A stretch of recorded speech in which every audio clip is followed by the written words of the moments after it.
E aí, pessoal, tudo bem? Bom, eu decidi fazer o vídeo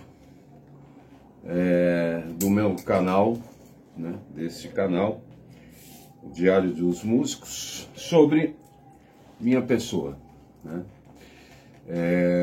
A princípio eu havia pensado em colocar uma pessoa para que me entrevistasse, mas eu acho, cheguei à conclusão hoje que não é preciso. Então vou contar um pouco da minha história, né? Que é o seguinte.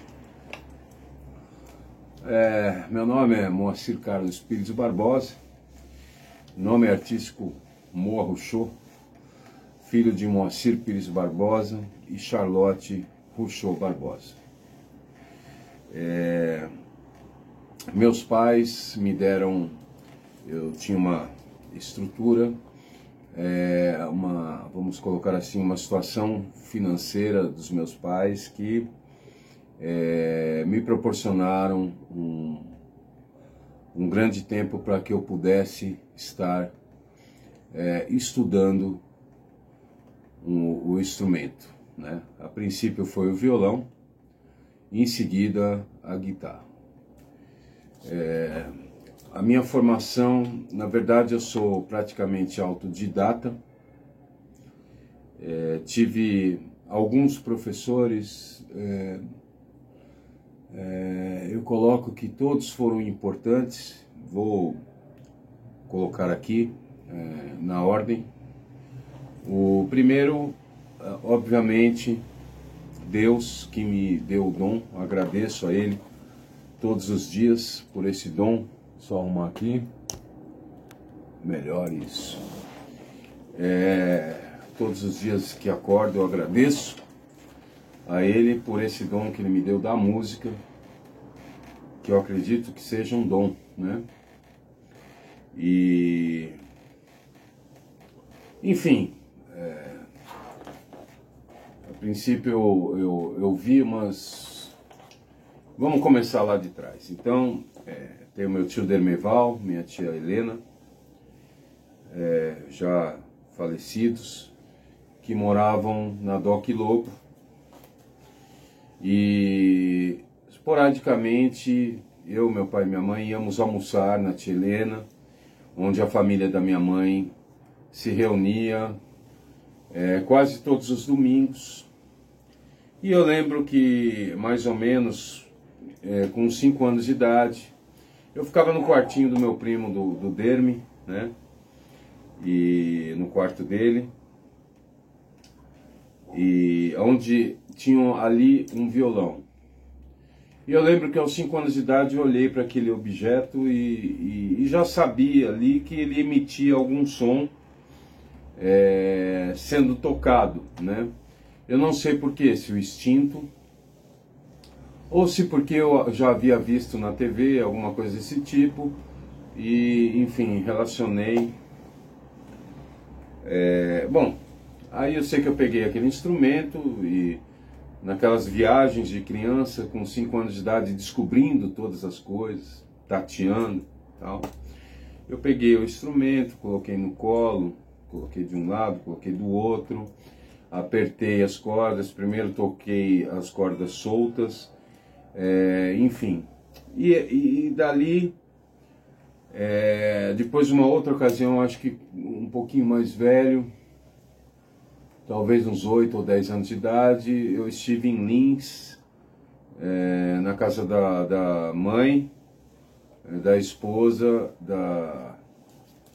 do meu primo Derme, filho do meu tio Dermeval, aonde, interessante, né, como meu tio Dermeval esteve ligado diretamente a esse lance da música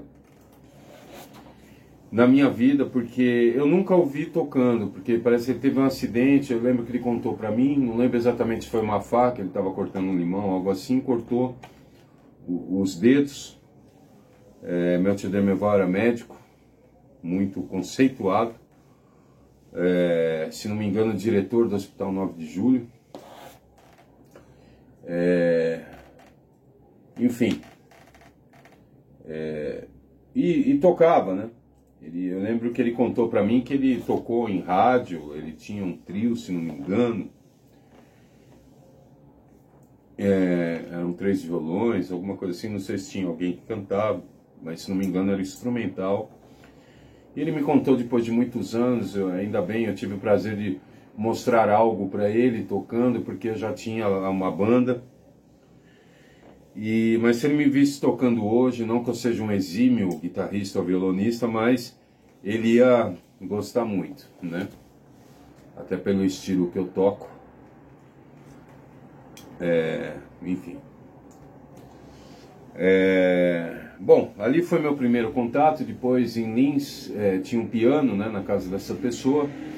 E eu acho que tinha por volta de 8, 10 anos de idade, onde eu sentei naquele banquinho. E aí foi bem interessante, porque o piano, ele não precisa, não é que nem a guitarra ou o violão, que você precisa de uma exatidão no aperto, ao pressionar as cordas e saber os acordes, ou pressionar a nota, né? Porque no começo sai tudo meio... Você não consegue saber onde é e apertar, enfim. O piano não, ele é sensitivo, né? As teclas, então se você der um toque fraco, por mais fraco que seja, vai emitir um som mais baixo. E é uma dinâmica que não necessita dessa precisão da mão esquerda. Então, você tocando com a direita ou com a esquerda, você aperta as teclas, é tudo na sua cara ali, e já sai o som. E dali eu lembro que em 1 hora eu já estava tocando algo. E eu lembro que as pessoas, minha mãe, né, as pessoas, ela falam, pô, cara, ele toca, então não. Enfim... E eu me sentia muito bem, aquele lance, descobrindo a música e tal, e acho que um pouco velho já, com 12 ou 13 anos, eu comecei a tocar, porque eu ia muito para Itanhaém. Meu pai tinha um apartamento, uma casa lá, e lá embaixo no salão, sempre nas férias, né, tinha uma garotada e tinha 2 caras lá que tocavam violão e cantavam, e eram os caras que eram os caras, né, bicho? Os meninos lá, pô, toca violão, e todo mundo se reunia. E eu fiz amizade com a garotada lá, a gente jogava ping-pong e tal. Eu fui, cara, eu preciso aprender isso aí, cara, porque você... puta, é muito legal. E as pessoas, né? Você fica popular e tal, né? Aquela coisa de criança. E tinha um amigo meu, Cabral, e ele tinha um violão. E tinha lá, ele tocava Starway to Heaven, e ele tocou. Eu falei, pô, cara, putz, queria tanto aprender, cara, você não me ensina? Ele me deu a folha que tinha o bracinho e os acordes onde você colocava o dedo e tal, e junto com isso eu peguei a gravação da Starway to Heaven e comecei a tocar. Foi a primeira música que eu aprendi no violão, né? Opa!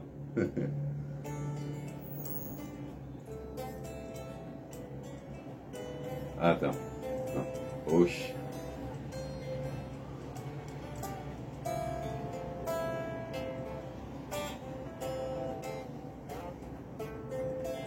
Bom, enfim. E daí surgiu essa paixão pelo violão. Tinha algumas pessoas do bairro que tocavam. E aí montei minha primeira banda com o Cabral mesmo, tocando também. Eu cantava, a princípio não tocava, depois eu quis tocar, fazer a base. E comecei a estudar violão sozinho. Tinha umas revistinhas que vendiam nas bancas de jornais. Quem é da minha época deve lembrar. Hoje em dia eu não vi mais, eu não sei nem se tem mais essas revistinhas. Que tinha o bracinho, a letra da música, as cifras em cima de cada parte da música que você tinha que mudar de acorde. Enfim, geralmente tudo errado, né? Uns acordes errados, né? Tinha umas revistinhas que outras eram mais corretas, outras eram... Enfim, eu queria aprender a tocar igual. Comecei a ir em bares para ver bandas e essas coisas. Na época eu tinha muito. E hoje em dia é tão, né, difícil trabalhar com a música assim, em bares, essas coisas, né? O país, na situação que estamos vivendo. E na época tinha uma... Eu lembro que karaokê, na época, na Henrique Schaumann, quem é da minha época lembra, era ao vivo. Os músicos tocavam ao vivo o karaokê. Não era esse negócio de videokê, de playback, não. Era ao vivo, era muito bacana. E, enfim. E aí comecei, enfim, na época era RPM, Legião Urbana, Paralamas, Lobão, era o auge da coisa toda. E eu comecei a querer tirar o instrumental igual, que eu comecei a ver umas bandas na época que, meu, era impressionante. Tinha uma... Eu não lembro o nome, putz, me escapa o nome agora, mas eu sempre lembro o nome dessa banda. Era muito conhecido, tocava aqui na região da Paulista, Jardins, e tocava igual o Supertramp, Pink Floyd, impressionante. O baterista cantava, tinha um microfoninho, cantava igual o cara do Led Zeppelin lá, o Supertramp, era igual as vozes, o instrumental, era impressionante. E aquilo lá foi, pô, eu quero aprender a fazer isso, tocar igual, as notas, até acorde diferente que soa errado e tal. E aí eu fiquei sabendo num cara chamado Newton Mariano, que foi meu primeiro professor, que dava aula pro primeiro guitarrista da minha primeira banda, que era o Henrique da Corso. Na época, um dos melhores da região era ele, o Marcos Scato. E, obviamente, eu montei minha banda com as pessoas que eu descobri ali, que eram as melhores na época. Montamos a banda, chamava-se Estrutura. E eu comecei a aprender. No começo eu me contentava com a base, depois eu queria fazer algo de solo. E eu comecei a perceber umas limitações que eu tinha, embora as músicas fossem muito fáceis em vista do que eu toco hoje. E quem que é o cara? O cara é o Newton Mariano, bicho. Aí eu fui ter aula com o Newton, saudoso Newton Mariano, meu primeiro professor. Cara muito importante nessa minha trajetória musical, né? E ele sabia tirar tudo igual, a guitarra, o violão, se tinha, ó, essa nota ele deu meio trasteiro, ele fazia igual, era impressionante. Me Chama foi a primeira música que ele tirou pra mim igual. Eu lembro que na época eu tocava, o pessoal das outras bandas, que eram músicos ótimos, tal, falou, pô, cara, igualzinho e tal, né? E foi meu primeiro professor, incentivador, meu pai musical, Newton Mariano. Depois do Newton Mariano, depois comecei a me engraçar, fui num bar chamado Sanja Jazz Bar, que inclusive agora nesse momento eu estou praticamente de frente a ele, na Frei Caneca aqui. No anos 80, anos 90, era o bar onde se reunia os maiores músicos do Brasil e até do exterior, de segunda a segunda, para fazerem jams aqui. Eles se juntavam e faziam algumas coisas de improviso, outros ensaiadas, tal, tocavam temas impressionantes, uma musicalidade impressionante. E eu vim cair nesse bar, e quando eu descobri aquele universo do instrumental, do jazz, da música brasileira, aí eu fiquei louco. Eu falei, não, Legião Urbana nada, tal. Cara, eu quero aprender isso aí. E, enfim. Aí, depois de um tempo, conheci o Eduardo Paes, que é um cara extremamente importante na minha formação musical. Uma pessoa que me recebia na casa dele, tinha muita paciência comigo, porque eu queria saber todas as coisas. E o Edu é um grande educador. Educador. Grande educador, hoje professor de faculdade, um grande professor e um grande músico. E, enfim, e ali foi um professor muito expressivo, que contribuiu muito para aquilo, para o meu humilde conhecimento na área de instrumental e música brasileira, né? Comecei a saber quem que era o Pat Metheny, Pat Martino, enfim, todos esses aí, Scott Henderson, né? O Edu que me passou todas essas informações, e a musicalidade dele, e as escalas, as primeiras escalas mais expressivas, eu aprendi com o Edu. Ele tinha a paciência de fazer tablaturas para mim, às vezes carimbar, eu levava o carimbinho na casa dele, de domingo de manhã, ele me atendia, e com amor ele me ensinou muito. Fred Tangari também, tocava com o Edu, conheci por intermédio do Edu, guitarrista, não sei, talvez até hoje, do Celso Pixinga, toca há muitos anos com o Celso Pixinga, contrabaixista, na PX Band, né? Não posso deixar escapar ninguém. Daniel Baider, grande baterista, mora no Japão hoje, me ensinou muito, porque eu tocava com ele, fizemos laboratórios na casa dele. Anilton Messias, Alexandre Sengler, pessoas essenciais, com quem morei por um grande tempo, estudávamos juntos o dia inteiro, muitas vezes, por um grande tempo, anos talvez, juntos, vários gigs juntos, pessoas de extrema musicalidade e conhecimento e dom de Deus.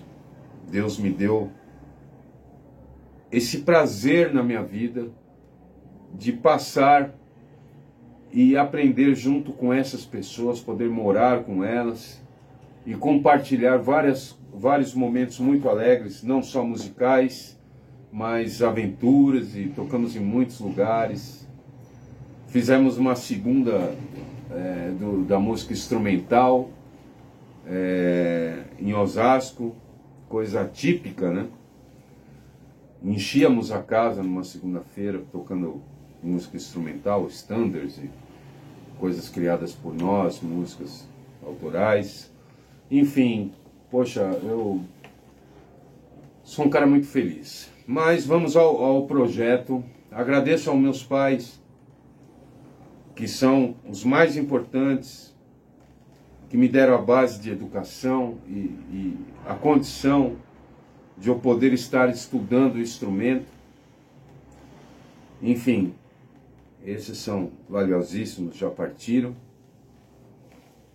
E é isso. E sobre o canal, sobre o meu projeto, eu tenho um projeto chamado Street Fusion Playback Project. Eu toco nas ruas, podemos dizer que eu sou um artista de rua.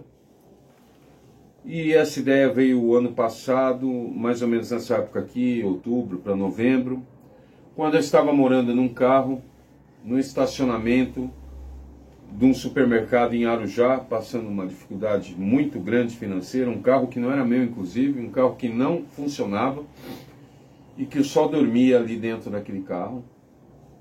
Enfim, passando muitas dificuldades, pedindo para comer e tudo mais. E eu lembro que um tempo atrás, há 2 anos atrás, eu morava numa pensão aqui no Bela Vista, e eu conheci um chileno que já havia falado para eu fazer isso. Ele viu um vídeo em que eu tocava, inclusive uma música dessas que eu toco nesse projeto, e ele usou um termo muito interessante, que ele falou: cara, você está sentado num pote de ouro comendo merda. Eu achei muito interessante esse termo. Foi porque ele falou: cara, agora está em moda esse negócio da música nas ruas, e ele é artista plástico e vende as coisas dele na frente do MASP e vive muito bem com isso. Não vou falar em valores aqui porque isso não interessa, mas ele vive muito bem mesmo e sustenta filho, a esposa, com regalias. E ele falou: cara, se eu tivesse o talento que você tem... Quando eu ouvi aquilo, ele me falou: cara, arruma uma caixa e que não precise de tomada, com bateria, e faça essas músicas na rua. Eu falei: cara, instrumental, cara, isso aí tem um problema cultural aqui no Brasil muito grande, isso as pessoas não vão entender. Se fosse cantado e tal, eu não vou ganhar nada com isso aí, pensei. Mas até concordei com ele para não contrariá-lo, porque ele estava querendo me ajudar de alguma forma. Eu preciso encontrar esse cara para agradecê-lo. E eu sei que aquilo ficou na minha mente, mas aí eu fui deixando a coisa se se degradar e tudo mais, e fui parar num carro em Arujá, pedindo para comer em padaria. E fiquei ali por algum tempo, quando chegou uma certa situação em que eu vim para São Paulo só com dinheiro da condução, e fui de loja em loja. Primeiro eu comecei a procurar ajuda de conhecidos e pedia para comprar essa caixa para mim. E aí depois chegou uma hora a falar, cara, eu vou ter que fazer eu mesmo por mim, como eu acho, aprendi isso, que a gente faz, aqui ó, é a gente que tem que fazer, não é ninguém. Tá aqui ó, caixinha. Eu fui na Santa Efigênia, depois de ter ido já em 19 lojas e contar a história e ouvir coisas desagradáveis, né? Contava a minha história e pedia para descolar a caixa para mim, para poder fazer, que eu estava passando fome e tal. Eu fui num cara e esse cara, ele também negou. Eu falei, posso experimentar a caixa? Ele falou, pode, se for rápido. Aí eu peguei o playback, eu tinha levado o playback e a guitarra que era que eu tinha, e comecei ali a tocar em cima do playback. E começou a juntar pessoas, e as pessoas dos boxes, que era dentro de um prédio ali da Santa Efigênia, e começou a sair as pessoas dos outros boxes, e ficar ali em torno, em volta de mim. Os transeuntes passavam na rua, foram entrando para ver de onde vinha aquele som, e eu fui aplaudido, aclamado ali, e já em cima do balcão começaram a colocar dinheiro sem saber da minha necessidade, uma coisa obviamente de Deus. E aí foi assim, cara, que o cara virou pra mim, a hora que eu olhei pra ele, ele estava chorando, e ele falou, leva, enquanto eu não mudo de ideia. E eu levei, e quando eu saí dali foi o meu maior desafio, e uma história tremenda, porque eu lembro que eu falei, poxa, eu consegui. A hora que eu botei o pé pra fora, eu falei, cara, agora será que eu consigo o mais difícil? Porque, cara, eu já sou um senhor de 50 anos, com uma guitarra amarela na rua, tocando música instrumental. Cara, ninguém vai entender isso, vão debochar de mim, é muita exposição. Só que minha barriga roncava de fome. Eu falei, eu vou ter que ir, eu não tenho tostão, tenho que voltar para Arujá, pro carro, para ficar no carro lá. E aí eu fui pro viaduto do chá, que é logo saindo ali, é do lado. Eu falei, beleza, aqui não tá meio vazio. Já era um pouco tarde. E tava meio vazio mesmo. E eu fiquei ali 45 minutos olhando para a caixa, olhando para a guitarra, olhando para o cabo, com o cabo na mão, e não conseguia tomar uma atitude, até que um ambulante atravessou do outro lado da rua e falou, ô mano, deixa eu te falar uma coisa, você vai tocar essa porcaria aí? Não vai, cara, porque eu tenho que montar minhas coisas e esse é o lado que eu fico e você tá bem no lugar que eu fico. Então se você for tocar, bicho, você toca logo aí, senão você dá linha, velho. Caramba, eu fiquei meio apreensivo. Falei, não, já estou montando aqui. Aí montei e comecei a tocar. E aí aconteceu que passou um casal, estavam tirando fotos, pessoas jovens, tal, uns 20 e poucos anos, bonitos, casal bonito. E ele tirava foto da possível namorada dele, né? E eles pararam frente a mim ali, e admiraram muito o som que eu estava fazendo, ficaram 2 músicas ouvindo e tirando fotos, pediram para mim se podia tirar, e filmando tudo, e a hora que acabou aquelas 2 músicas, depositaram R$20 na caixinha, e ali eu falei, nossa cara, R$20, cara. Aí passou um outro casal, colocou R$50 já de senhores, né, um senhor e uma senhora. Colocaram R$50, ali já eram R$70 em menos de meia hora. Aí veio uma senhora, eu calculo uns 70 anos, arrastando uma lata de um saco de 20 litros de lixo, com um monte de latinha dentro, corcunda, uma moradora de rua de 70 anos. E ela veio frente a mim e ficou batendo palmo, soltou aquele saco e ficou batendo palma durante as músicas. E ali eu falei, cara, realmente eu não vou fazer esse trabalho não, eu vou vender essa caixa. Porque, olha, o primeiro BO, eu não vou conseguir, meu.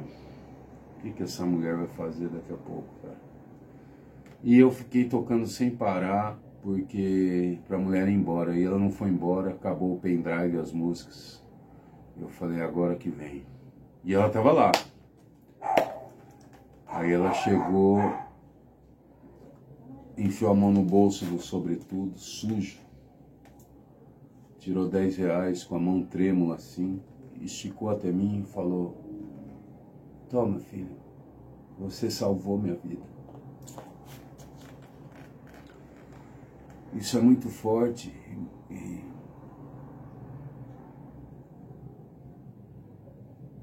deu significado para mim.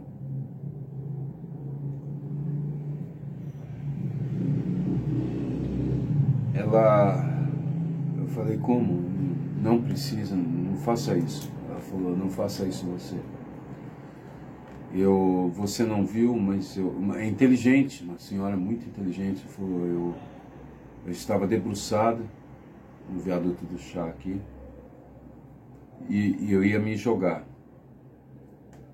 Porque eu sinto muita falta dos meus filhos. Enfim, tenho passado muitas dificuldades. E quando eu ia me jogar, eu ouvi a sua música, e a sua música me salvou e me curou. Foram palavras da boca dela. No momento, eu não quis saber se aquilo era uma coisa do entusiasmo dela, ou enfim, se era verdade ou não, acredito que seja. Porque eu olhei bem nos olhos dela quando ela estava falando e ela estava chorando. E ela falou, então, pegue esses 10 reais, até pela atitude que ela teve. Porque é uma moradora de rua, que mora na rua, obviamente, e cata latas para poder comer. Ela estava me dando os 10 reais que ela deve ter ficado o dia inteiro, não sei, talvez até dias, para conseguir. E ela ainda falou, olha, tá vendo esse saco aqui? Eu vou conseguir mais 10 reais com ele. Não vai me fazer falta. Pegue, você salvou minha vida. E quando aconteceu isso, eu tomei a decisão já, naquele momento, eu falei, é isso que eu quero para minha vida. E eu tenho feito esse trabalho, que se chama Street Fusion Playback Project, onde eu toco uma música instrumental. Eu não digo, acho que tem um tema que aproxima-se a um jazz, né? Mas não chega a ser um standard. E acredito que seja música instrumental pop, mais puxado para o pop talvez. Mas é que eu uso uma linguagem talvez fusion, né? Onde mistura blues com rock, com jazz, né? E é isso que eu faço, eu jogo essa linguagem dentro desse som meio pop, né? E é muito interessante as coisas que eu tenho vivido. E a princípio a ideia era ganhar dinheiro e poder me sustentar com esse projeto. Esse projeto eu conto com o patrocínio de algumas pessoas e empresas, por exemplo, Scala Music, escola, estúdio e loja de instrumentos musicais, que me dá um encordoamento. A Melodia de Arujá, que é uma loja de instrumentos musicais e afins, tudo voltado à música, muito boa na região de Arujá, do meu amigo Paulinho. Academia Olímpia, loja de suplemento Berg, Arujá, tudo isso Arujá, meu amigo Luizão, do Andrei. O Luizão Bliujos. E Marcos Aquino, luthier, Teodoro Sampaio, um dos melhores luthiers. Tenho permutas com essas pessoas, patrocínio, permuta, né? E tem sido muito gratificante o seguinte: a princípio a ideia era me sustentar com isso, e ainda é a ideia, né? Porque eu preciso, é a única coisa que eu faço. Fiz essa opção agora com 51 anos de idade de não procurar mais trabalhos como segurança ou como portaria de multinacional, esse tipo de coisa. Não, eu vou trabalhar com aquilo que eu amo e que eu gosto, e com aquilo que Deus me deu o dom para isso, né? E acredito que o meu papel nesta terra seja fazer isso, né? Cada um tem o seu papel aqui neste mundo, todos somos importantes na mesma escala, dimensão, tamanho, proporção. E a minha é essa: sou muito feliz com aquilo que Deus me designou a fazer. E eu tenho visto isto, porque isso foi falado por 2 vezes há muitos anos atrás, e hoje eu acredito naquelas 2 pessoas que no mesmo dia, desconhecidas, eu vi na rua, me chamaram, falaram: olha, eu vejo você tocando para multidões. E eu achei que fosse até uma coisa combinada, mas foram em pontos diferentes, pessoas que eu não conheço, e a mesma coisa. E eu já vejo, porque eu já devo ter tocado, talvez ainda não para milhões, mas para algumas mil pessoas, mais de 1000 pessoas, sim, porque eu toco na rua e o fluxo é muito grande. Então eu toco em passarela da CPTN, eu toco frente a metrô, eu toco na Avenida Paulista em vários pontos, eu toco no Higienópolis, toco à frente do Shopping Frei Caneca, toco em vários lugares. Eu acredito que muitas e muitas pessoas têm visto o meu trabalho, ouvido o meu trabalho, e dentre dessas muitas e muitas pessoas passam, me agradecem, falam sobre o que não a minha música, não vou intitular assim, mas aquela música que eu estava tocando ali fez com ela naquele momento. Então, por exemplo, teve um dia em que tinha uma pessoa ali na passarela da CPTM de Altino, e um senhor que estava ali debruçado, inclusive estava me incomodando, não sei porque me incomodou num certo momento, que eu falei: pô, esse cara não sai daí, fica aí. Eu estava de costas para ele. Enfim, porque a posição que dava para ficar ali. E começou a me incomodar, a pessoa atrás de mim. E um dado momento ele veio e colocou R$20 na caixinha. E obviamente eu preciso, né? Eu moro em